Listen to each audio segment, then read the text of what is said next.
So I got to be perfectly honest with you. Most of my clients don't get huge exits.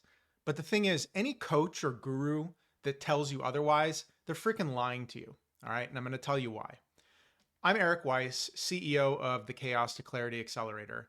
And I have worked with dozens and dozens of startup founders over the last 20 years. And unfortunately, almost every single one of them has some pretty outlandish number in mind that they want to sell their company for.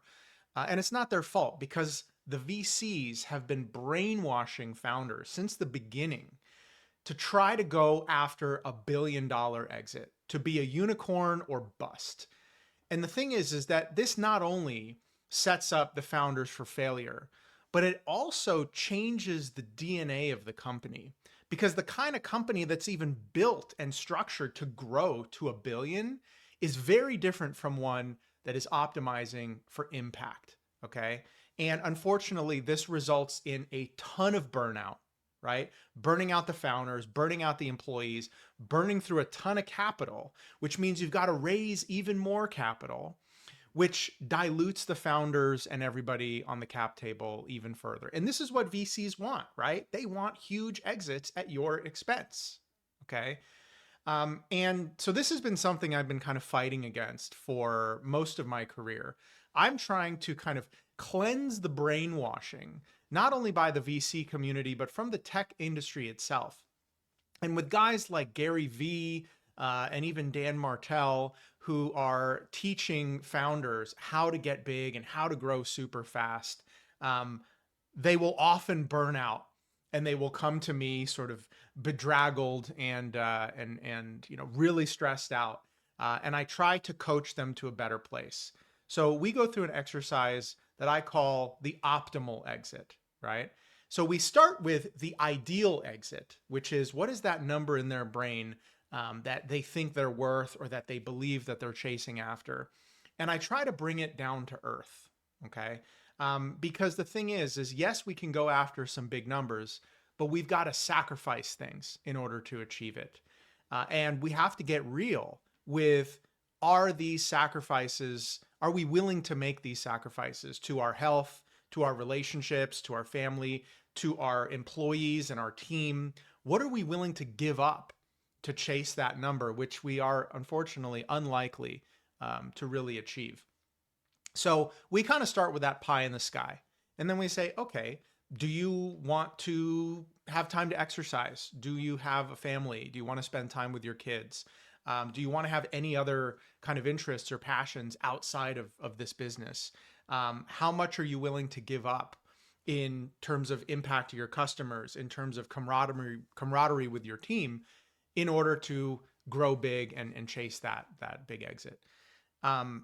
And we kind of go through this calculation and come back to a number that is more reasonable, given a time frame, given the energy that they have, given their experience as a founder, given the resources that they have at their disposal, how easy it is for them to raise capital or hire a team, bring leaders into their fold. And we come to a more realistic number. And here's the thing.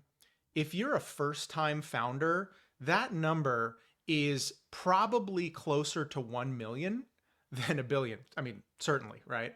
But in the ballpark of 1 to 5 million, leaning towards 1 million for an exit if you're a first-time founder. If you can build your first company and you can sell it at any kind of a profit and walk away with even $1 million net and get all of the experience and all the learnings that come with building a business for the first time, you have made out successfully. Take your modest winnings and get ready for the next round, right? Because this is a long game as well, right? We often think that the company that we have now, like this is our baby and this is all we're ever going to do. But in reality, real entrepreneurs and CEOs have several at-bats in their career. And so if we walk away with our shirt on after the first one and any amount in our war chest, we can really set ourselves up for success for our next venture.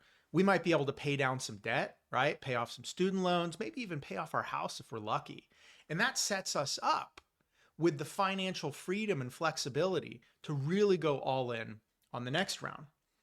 And so as you go through your second or third venture, by the time you're what I would call a veteran founder, you can expect your exit to be in the ballpark of 5 to 10 million.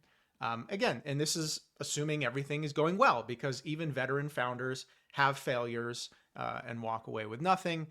But if you're in that range, if you've been a founder a few times, you know how to raise capital, you know how to hire a team, you know how to build a product and take it to market, and do so without sacrificing too much of your equity, you can hope to get $5 or so million, high single digits as an exit.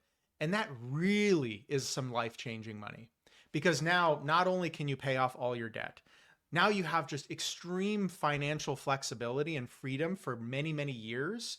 And you have millions of dollars now that you can use to bootstrap your next venture, right? And now's when you can really start swinging for the fences.